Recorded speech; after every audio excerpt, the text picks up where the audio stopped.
volta com o nosso Você Bonita para um assunto importantíssimo. Aí, doutora, já estávamos num papo aqui bem diferente até do clima da nossa pauta, porque a gente vai falar de gastroenterite e vamos falar do falecimento da atriz Mila Moreira. Mas antes vou cumprimentar a doutora Aline Kusomoto, cirurgiã do aparelho digestivo. Bem-vinda. Oiê, tudo bem? Sempre um prazer tê-la aqui. Para mim também, muito obrigada. E falar até de gastroenterite, eu vou ler uma nota para vocês.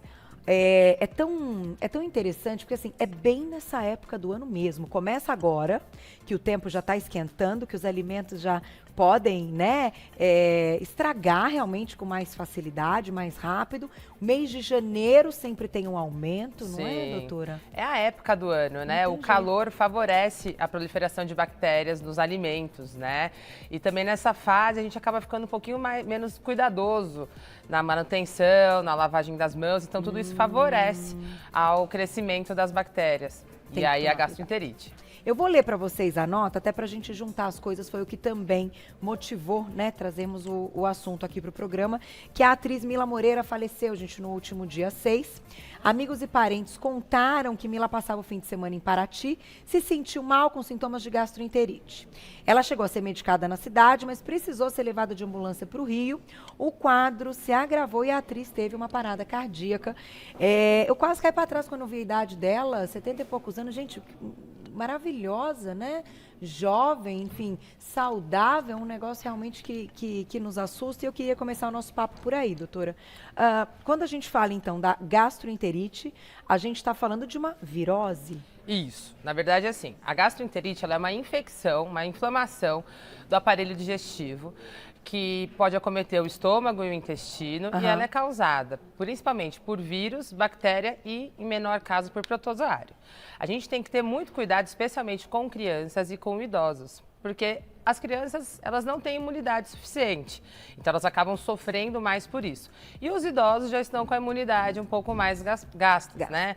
Então, no caso dela, de fato, foi uma fatalidade, né? A gente pode realmente ter a gastroenterite que leve à condição de morte. Idoso tem que dobrar o cuidado, porque os sintomas neles começam de uma forma um pouco menos intensa, só que o desenrolar disso pode se tornar algo mais grave.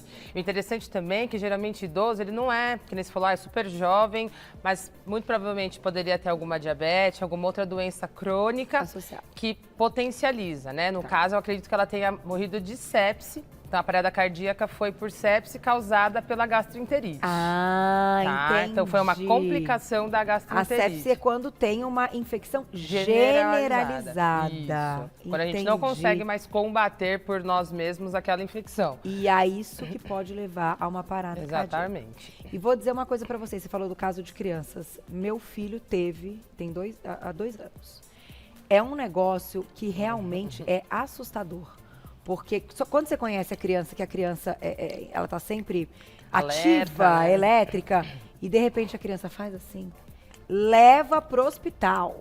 Eu só lembrava disso, meu pediatra dizendo, com o estado geral da criança caído, corre para o hospital. Ele chegou já assim e era gastroenterite. E eles desidratam muito fácil, Exatamente. né? E Muita dor também. Muita dor, né? Então, assim, os principais sintomas da gastroenterite é enjoo, vômito, distensão abdominal, diarreia. Em alguns casos mais graves, a gente pode ter diarreia com muco, diarreia com sangue, febre. A dor também sempre vem porque são muitos gases, a gente tem uma hipermotilidade do intestino, então o intestino ele passa a funcionar de forma mais intensa, o que também leva à dor. E é bem parecido nesse início, doutora, não sei se enfim, nessa chegada ao hospital, vocês vão tirando algumas questões, né? Então, no início achavam que podia ser uma apendicite.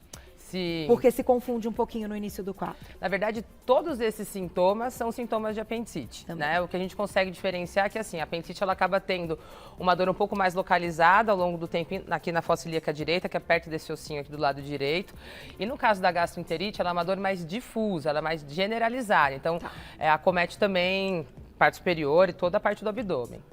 Vamos colocar na tela o que causa pra gente, né, ter muita atenção. A água também pode ficar contaminada, né? Sim. Vou pedir para colocar maiorzinho aqui pra gente, Boa. por favor, pra gente conseguir ler, que tem bastante coisa. Então, ó, o que pode causar a gastroenterite, ó. Consumir água sem tratamento, já o número 1. É interessante que a gente está aqui em São Paulo, a gente que é de grande centro, a gente acha que, como assim, né? Água sem tratamento. Se você for um pouquinho mais para o interior de São Paulo, no interior de Minas Gerais, você vai para a Bahia, as pessoas têm água de cor turva. As pessoas, elas captam água da chuva para conseguir cozinhar alimento e lavar.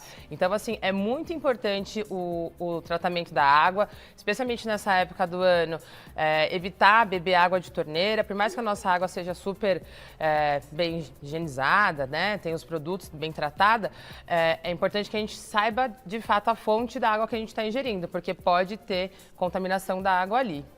E, ó, consumir alimentos sem conhecer a procedência. Isso daí, nessa época do ano, o pessoal, a gente pode falar aqui do japonês da vida, da carne crua, né? É muito importante a gente saber, de fato, a procedência, porque na procedência a gente tem noção de como essa pessoa, ela manuseia, como essa pessoa conserva aquele alimento. Porque tudo isso faz parte. Às vezes você pega uma carne boa, só que você deixa ela ali 2, 3 horas fora da geladeira. Então a própria bactéria da carne se prolifera e aí pode pegar e gerar sintomas na gente.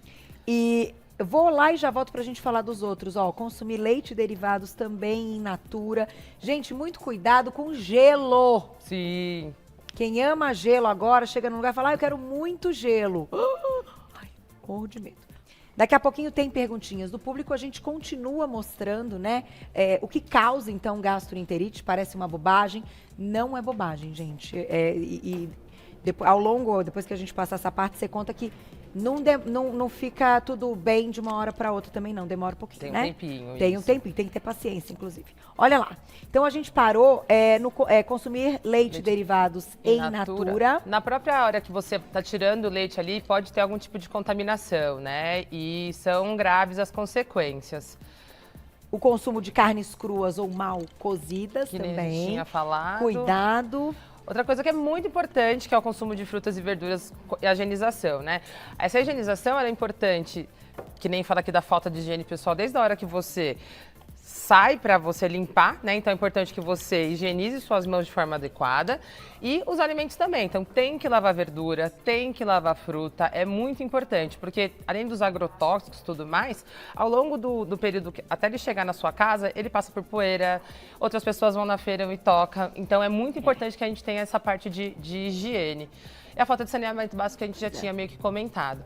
É interessante agora, né, nesse final de ano, o pessoal falando, graças a Deus, tá acabando o Covid, né, não aguento mais usar máscara e álcool em gel.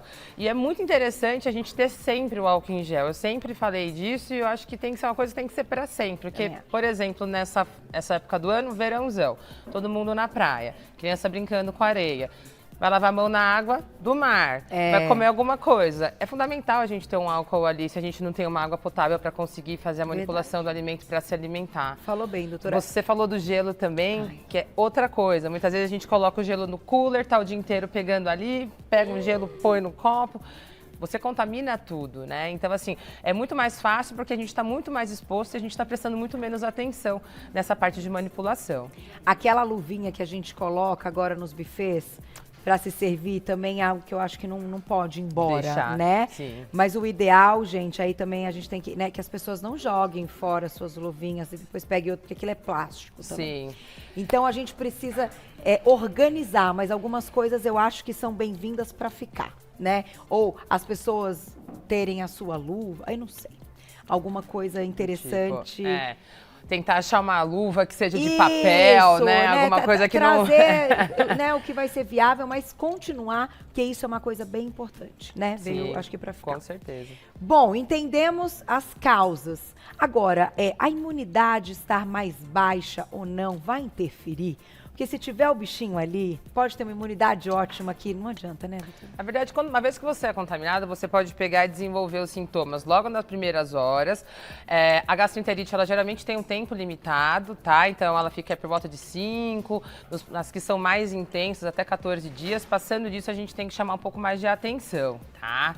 Então, é muito importante essa parte da gente se cuidar, se lavar. A questão do restaurante, ela é muito, muito, muito importante, porque muitas vezes a gente vai nesses buffets e o buffet ele tá lá o tempo inteiro com o alimento exposto, né? Então, é legal você ir em lugares que você vê que de fato tem alguém inspecionando, que tem alguém com um termômetrozinho olhando ali, né? Final de ano, a gente usa muito alimento que é muito derivado de leite, as próprias carnes que acabam tendo as bactérias em si. Então, se a gente não tem cuidado, se você usa um alimento que você vai colocar uma maionese, que você vai colocar um ovo, você tem que redobrar a atenção para conseguir não ter essa contaminação. Por mais que eu tenha feito de forma adequada, essa manutenção ela é muito importante. Vou colocar já a perguntinha do público e daqui a pouquinho a gente fala da alimentação durante esse período, porque também tem que ser especial, não dá para sair comendo tudo, né? Então, quem escreveu pra gente, olha lá.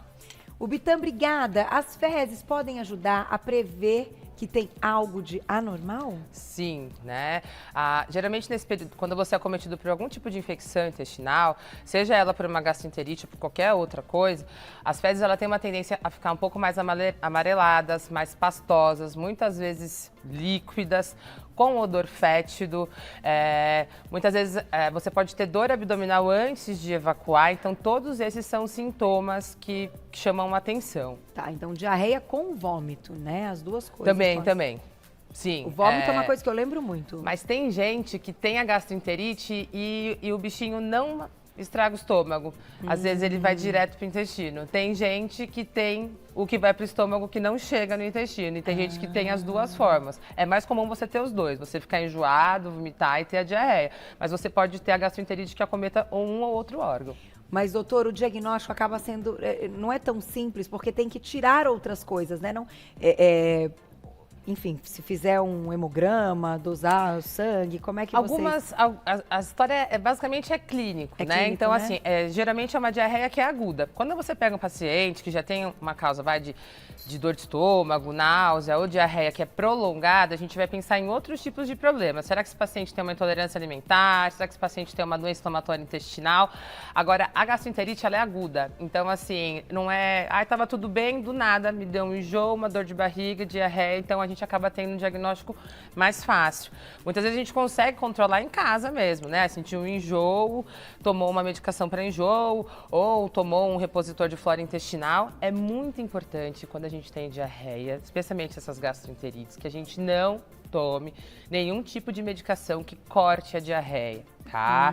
Por quê? Porque o organismo ele está se livrando daquela toxina, daquela coisa ruim que está lá. Uma vez que a gente corta essa diarreia usando esse tipo de medicamento, a gente acaba piorando o quadro do paciente. Olha, aquelas fezes ficam ali... retida, aquela bactéria ela continua se proliferando, então você pode agravar o quadro. Então, uma vez que você tem uma gastroenterite, o tratamento a gente vai sempre tomar medidas, né? Vomitou, toma um antiemético, toma um repositor de flora e hidratação, tá? A hidratação ela é fundamental. Nunca usar medicamento para cortar a diarreia. Como eu comentei que eu tive que levar o João ao hospital, porque nem com o remédio de enjoo parava o vômito. Então, isso é um sinal que precisa ter um sorinho, né? Ficar ali no sorinho, fazer alguns exames. E a criança é exatamente isso. É que você falou. Rápido, gente. É rápido, eles ficam sonolentos, o olho fica fundo, a pessoa não tem energia. Tudo isso é sinal de que tem que fazer uma reposição. A desidratação é grave, então tem que hidratar. Se você não está conseguindo se hidratar em casa com as suas medidas, procura um hospital antes que a gente tenha um quadro mais grave. É isso aí. Tem perguntinha do público que escreveu pra gente na tela, olha lá. Elce, obrigada, um beijo pra você. Devo lavar as frutas e verduras com água tratada sem ser da torneira? Então, aqui em São Paulo, que a gente tem água transparente, não tem problema nenhum, porque a água é muito bem tratada, tá? Quando a gente tem alguma suspeita da água, aí sim, o ideal é que seja lavado com... E tem que colocar as gotinhas do hipoclorito de sódio. Hipoclorito Água sanitária. Isso. Pra facilitar. Eu nunca lembro esse nome. Umas 4 gotinhas, deixar o alimento ali por volta de uns 15, 20 minutinhos, isso também ajuda bastante. Outra coisa que é legal fazer, dependendo do lugar que você tiver, se você não tiver essa facilidade da água, é ferver sempre a água, né? Então, a água, ela ferve a partir dos 100 graus, a partir disso, você acaba matando outras bactérias, protozoários e vírus que podia estar ali. Então, isso também ajuda a ferver a água. Doutora, tem que fazer muito repouso, né? Porque a pessoa fica muito fraca. Debilitado. tem que ficar meio deitadinho, meio, Sim. né, esperando passar. E o que pode, o que vocês orientam se alimentar nesse período? A gente tenta evitar coisas com muita fibra, tá? Então, alimentos com casca, salada, tudo isso que solta o intestino. A gente tenta fazer uma dieta um pouco mais rica em carboidratos, então um arrozinho mais papa, uma batatinha, um franguinho desfiado, coisa sem muito tempero, porque tudo isso é irritativo de mucosa gástrica intestinal também. Evitar leite, derivado de leite, porque o leite ele é fermentativo. Em alguns casos, os pacientes eles falam, né, que se sentem bem depois que bebem leite, só que o leite nessa fase, você pode até ter alguma saciedade momentânea, né? Alguma melhora momentânea, mas na sequência provavelmente você vai ter uma piora do quadro, porque o leite ele é fermentativo, ele não é legal nessa fase. Água de coco, importante. É o melhor, Super né? importante, aproveitando que a gente está aqui nesse Brasilzão, que a gente tem água de coco em todos os lugares, né? A água de coco ela é um elemento fundamental pra gente. Esses outros repositores que muitos atletas usam, que só vem o nome na cabeça para falar. Sim, eu já sei qual é. Cheio de açúcar? É esse mesmo. Esse também é legal. A gente consegue pegar Pode. e fazer uma reposição importante dos eletrólitos aí com ele. E é fato, né? Dá um emagrecimento aí em uma semana. Acho que o João perdeu quase 3 quilos. Mas não é brincadeira, não. não, 3 gente. quilos de líquido. Líquido, tá? gente. Não acho você. A gente escuta, eu queria tanto pegar uma virose. Ai, não, fulano credo, perdeu pelo 5 amor de quilos. Deus. Não fora o que faça passa mal, isso. de jeito. Ai. Não ganha massa magra. É muito melhor fazer dieta. Nossa senhora, nossa, nem se compare. Dá um trabalho. Dá um trabalho, gente. Não brinca com isso, não. Tem mais perguntinha do público, olha lá. Adriana, um beijo, obrigada. Um vermífugo é bom nessa época do ano? Essa pergunta é boa. Olha, eu oriento meus pacientes a tomar um vermífugo pelo menos uma vez no ano. Né? A gente come muito fora, a gente não sabe de fato, né, como que as coisas são manipuladas. Então, eu acho super válido tomar sim. Mas tem que ter orientação, Sim, né? Pra tomar sempre com orientação. A quantidade, não. Sim, Crianças não dá também, para tomar né? por si só. E outra coisa, hoje em dia tem umas medicações que estão mais em alta que a gente acha que é o melhor. E na verdade, quando a gente fala em vermífugos, os mais antigos acabam sendo mais eficazes. A gente acaba fazendo uma combinação de 2 antigos e tem os novos que não abrangem tanto quanto os antigos. Então tem sempre que ter uma orientação médica para tomar o vermífugo, não é para tomar por conta. E é isso, gente, cuidado com o sol, né? Ficar ali muito exposto. E muitas vezes, eu não sei se isso vocês falam também, se procede, mas quando a gente tem um enjoo, passa mal, né? Claro que em alguns casos as pessoas que conseguem colocar para fora, às vezes até já eliminam o problema. Quando já está um pouquinho mais grave, não. Normalmente é aquele alimento que ficou na sua cabeça e você não consegue nem olhar no dia seguinte. Sim, não você é, fica doutora? lembrando nele, Isso é uma das coisas que não é. Acontece. Que procede, assim, que não é um Sim. mito. Eu falei, não preciso perguntar isso pra doutora. Tipo, comia polvo, camarão. Tanto é que eu sempre pergunto, o paciente pega e fala, mas estava gostoso? Fala, tava. Então, pelo menos isso. Passou mal, mas pelo menos estava gostoso. Ou estava gostoso. Ai, nem sei, não posso nem olhar, né, Glaucia? Às vezes tem. E você sabe que eu fiquei com uma história, e é engraçado que essas coisas acontecem. No dia que eu tive apendicite, eu tinha comido polvo. E aí o coitado do polvo levou a culpa até vir o diagnóstico. Até chegar o apêndice. Só pode ter sido polvo. Não, só pode ter sido polvo. Que eu achava que era gastroenterite, até Sim. porque eu já tinha visto, o João já tinha tido. E no final, era tal da apendicite, o polvo tava ótimo. Mas você acredita que eu não consegui comer de novo? Jura? E eu sempre amei polvo. Vamos tirar esse trauma que é muito bom. Então, olha cada coisa, né? Mas enfim, a nossa relação com a comida espero agora que eu consiga voltar a comer o meu vai. polvo. Tem mais uma pra gente encerrar, Glaucia? Estourei tudo? Essa já foi. Doutora, vou te agradecer mais uma vez, te desejar um lindo ano, né? Um Réveillon, um Natal maravilhoso, viu? Pra gente, muito obrigada. E você junto com a gente ano que vem. Amém! Sempre, com todos os cuidados. Vou passar o Instagram da doutora, lá também tem dicas bem valiosas pra gente seguir pras férias. Vamos aproveitar, mas realmente com os cuidados. E quem vai viajar, leva remédio, conversa com o médico. Não é isso também? É outra dica, Sim. né? Não viaja assim, Sem sem nada. nada, gente. Pelo amor de Deus. Porque você não tá no Brasil, as coisas são... Ou se não estiver no Brasil, as coisas estiver são fora. diferentes. Tem Fora coisa que você pode não acha comprar numa farmácia antibiótico. normal. Até bem pouco tempo uma amiga minha falava que eu era doida. Depois ela passou um aperto. Não. E não pode, gente, não pode. A gente vai lembrando das dicas e a gente vai falando. @doutora, abreviado, Aline Kusumoto. O Kusumoto é com K, então é Kusumoto. Doutora Aline abreviado. Kusumoto, tudo junto. Você já encontra o trabalho dela. Muito obrigada, feliz ano pra você. Um beijo pra todo mundo. Bom ano, doutora. Pra gente. Deus quiser. Esse vai.